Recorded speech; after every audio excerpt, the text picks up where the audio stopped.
どうもこんにちは、アンドグラフの川内です。今回の動画は動画制作の仕事で使うカメラのセットアップ方法について共有したいと思います。普段私はカメラを持ち歩くときは改造したシグマ FP をミニマルに持ち歩く一方、仕事の時は機能性を重視して携帯性を一切度外視したセットアップで挑んでいます。今回はこちらの機能性を重視した機材の紹介をしていきたいと思います。かなり尖った内容になると思うので、後で見返せるようにいいね、チャンネル登録をお願いします。最後におまけとして、仕事をしていく上でとても大切な考え方となるバックアップの考え方についても共有していこうと思いますので、ぜひ最後まで見ていってください。それでは早速カメラについて説明します。僕は仕事ではソニーの α7S3 を使用しています。同じ価格帯でもっと動画に特化したカメラとしてソニーの FX3 という YouTuber 御用達のカメラがありますが、私の撮影関係の仕事はこんな感じの広告撮影が多くて、メインは写真が多いのでどうしてもファインダーがついている α7S3 の方を愛用している形になります。その α7S3 につけているレンズはソニーの 24-105F4 の G レンズをつけています。いわゆる小三元のレンズになりますが、私は背景をぼかした撮影というのはあまりしないので、この F4 でも十分カバーできるかなと思っています。もし明るさが必要な場合は単焦点でカバーしていくような運用を私はとっています。今回はカメラレンズレビューではないので説明はこの辺にしておきます。この α7S3 の周りにスモールリグ製のカメラケージをつけています。このカメラケージにハンドルとモニターをつけているというような形になります。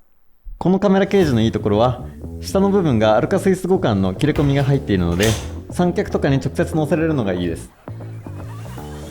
その上に同じくスモールリグ製のグリップハンドルをつけています。今回の装備は合計 5kg 弱にもなるので、持ち運ぶ時に持ち手があるととっても楽ですし、ローアングルも撮影する時にこのグリップは活躍します。ここでお気に入りポイント1つ目。このグリップハンドルがとっても使いやすいです。というのも、このモニターをつけるところがホットシューになっているのですが、このホットシューの部分にストッパーがついているところがとってもお気に入りです。昔僕は他社製のグリップハンドルを使っていたのですが、同じくここにホットシューでモニターを接続していたのですが、ストッパーがなかったのでネジの締め付けが甘かった時にモニターが脱落して地面に落ちることがめちゃくちゃあったんです。なのでこのスモールリグ製のストッパーには大変感謝しています。もしトップハンドルにモニターをつけている方がいましたら、このハンドル万人におすすめできます。次にモニターはホーリーランド製の MARS-M1 というモニターを使っています。こちらのモニターはモニターからアプリに映像を伝送できるので、クライアントさんに iPad を渡して内容を確認してもらいながら撮影するということができるので、このモニターを愛用しています。ここら辺のカメラ機材系のレビューは他の YouTuber が散々やってると思いますので、今日はこの辺で終わっておきたいと思います。続きましてマイクパートに行きたいと思います。マイクパートは少しややこしくて、このカメラにはマイクを2つつけています。なかなかカメラにマイクを2つつけてる人は少ないと思いますので、その理由について共有していきたいと思います。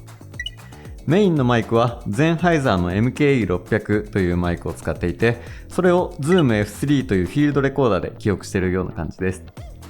メインのマイクはこれなのですが、ただこれだけだと途中線が抜けてしまって音が取れてなかったみたいなことが起こると怖いので、バックアップ用としてカメラ側にもマイクをつなげて音声を取っているという形をとっています。カメラ側に接続されているのはロードのビデオマイクロというマイクを使っていて、こちらはピンジャックに挿せばそのままカメラに音が取れるというようなマイクを使っています。マイクを2つつなげるやり方は、ロードから出ているホットシューを2つに分岐するアクセサリーが売っていますので、それを接続してマイクを2つつけています。で、こちらの Zoom F3 をこのカメラに取り付ける方法が一番今回悩んだポイントです。ここで出した最終的な解決策は、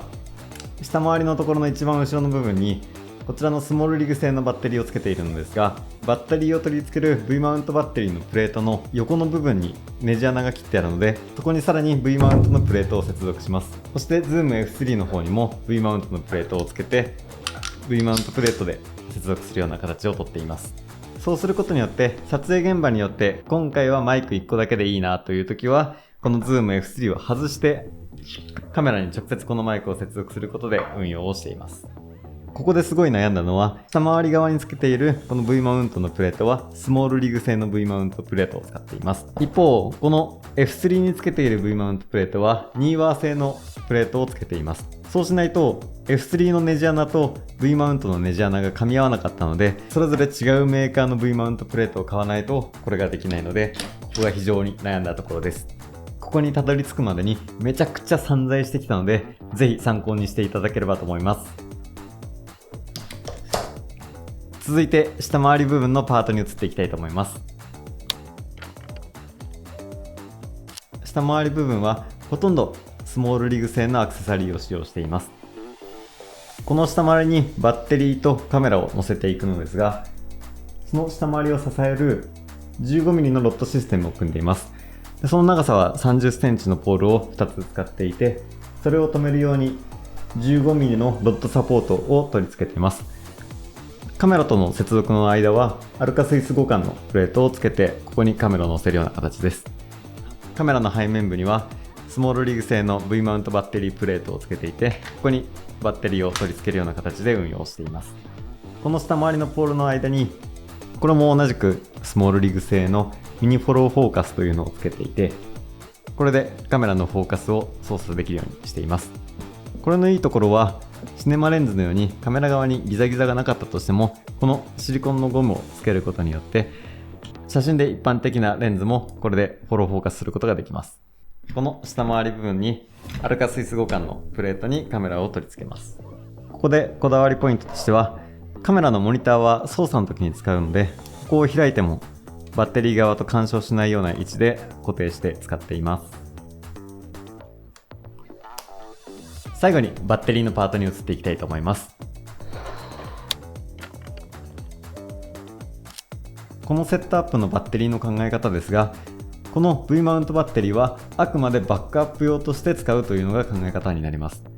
このバッテリーはカメラとモニターとマイクの方につながっていますけども、それぞれにバッテリーを持たせることによって、もし V マウントバッテリーから供給されるこのコードが外れてしまったとか断線してしまったっていう時も、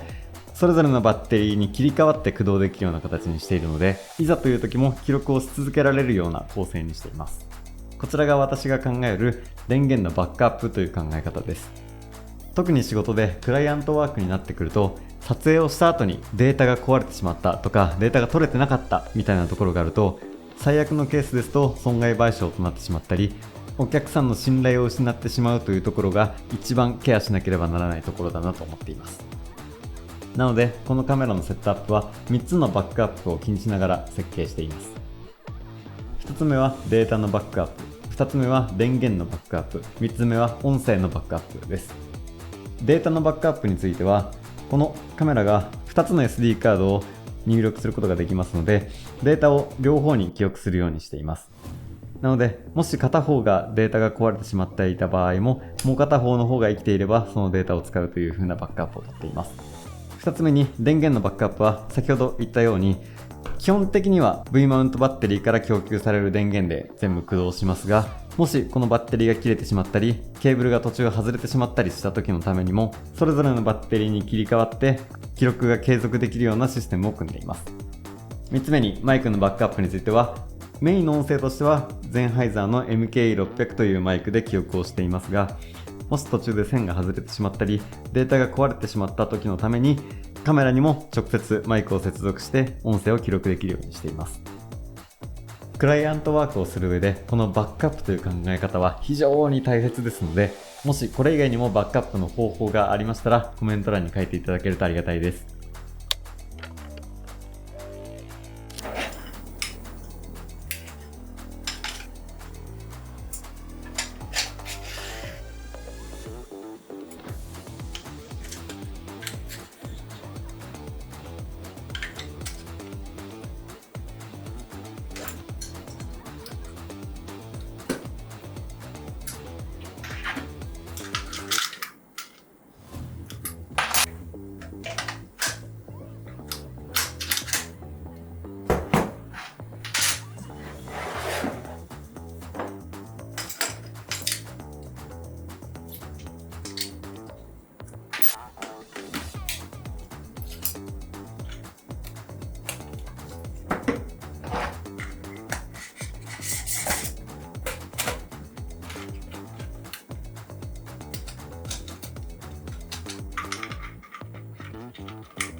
はい、こちらの動画はいかがだったでしょうか。カメラのリグの組み方、バックアップの考え方が共有できたと思います。今回このセットアップに使用しているアクセサリー類は全て概要欄の方にリンクを貼っていますので、ぜひチェックしてみてください。このチャンネルではカメラのニッチな情報をお届けするチャンネルです。もし動画が良ければいいね、チャンネル登録をお願いします。それではまた。